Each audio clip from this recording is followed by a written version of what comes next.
Bonsoir, je suis le capitaine Kennedy du Los Santos Police Department. Je me tiens devant vous ce soir afin d'apporter de plus amples explications concernant les événements qui sont survenus ce mardi 22 novembre sur l'état de Los Santos. Lors de leur patrouille, 3 sergents du Los Santos Police Department ont été pris en otage par des individus armés et extrêmement dangereux. Très rapidement, nous avons été en mesure de localiser l'endroit où nos agents étaient retenus par leurs ravisseurs. Il s'agissait d'un hangar désaffecté situé près du port de Los Santos. Immédiatement, nos unités se sont rendues sur place afin d'encercler les ravisseurs en bonne et due forme, ne leur laissant comme seule perspective d'action la négociation.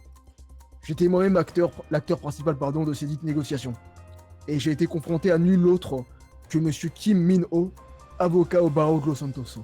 Lors des discussions, ce dernier nous a révélé être le leader d'une redoutable organisation liée à la pègre coréenne implantée au sein de notre territoire. Il nous a également confié que le mobile le poussant à orchestrer cette prise d'otage sur 3 sergents de police était lié à une affaire confidentielle, placée sous la juridiction de la Detective Division. Pour le bien de la continuité de nos investigations, nous ne donnerons pas plus de détails concernant cette affaire. Alors nous sommes une famille coréenne qui habite à Little Séoul. Nos revendications, c'est juste qu'on aimerait bien reprendre la lumière sur l'affaire de terrorisme qu'il y a eu.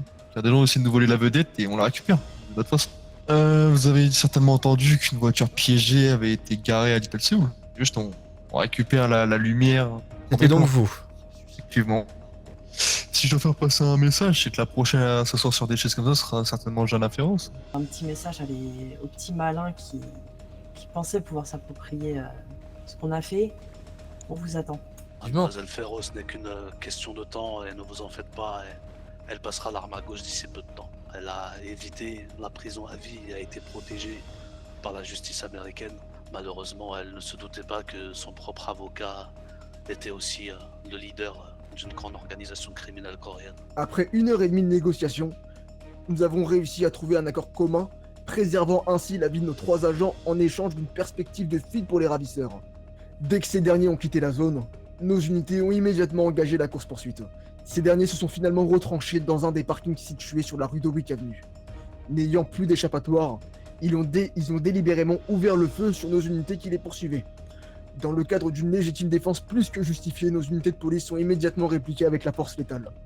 Le tout se soldant par une fusillade d'une durée approximative de 5 minutes. Ce soir-là, un nombre important d'agents de police ont été blessés.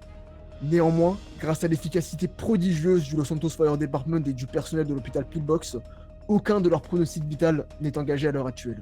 Ils seront à même de reprendre leur patrouille en bonne et due forme très bientôt. En revanche, du côté des preneurs d'otages, suite à cette fusillade, Monsieur Shin Woo Lee ainsi que Monsieur Sang Hoon Lee ont trouvé la mort à la suite de leurs blessures. Nous n'avons pas pour le moment de retour quant au pronostic vital de Monsieur Nae Yoongi. Kim Min-ju ainsi que Kim Min-woo ont quant à eux survécu à cette terrible fusillade et sont d'ores et déjà placés en état d'arrestation et répondront de leurs crimes face à la justice de notre État. C'était le capitaine Kennedy pour Louis News.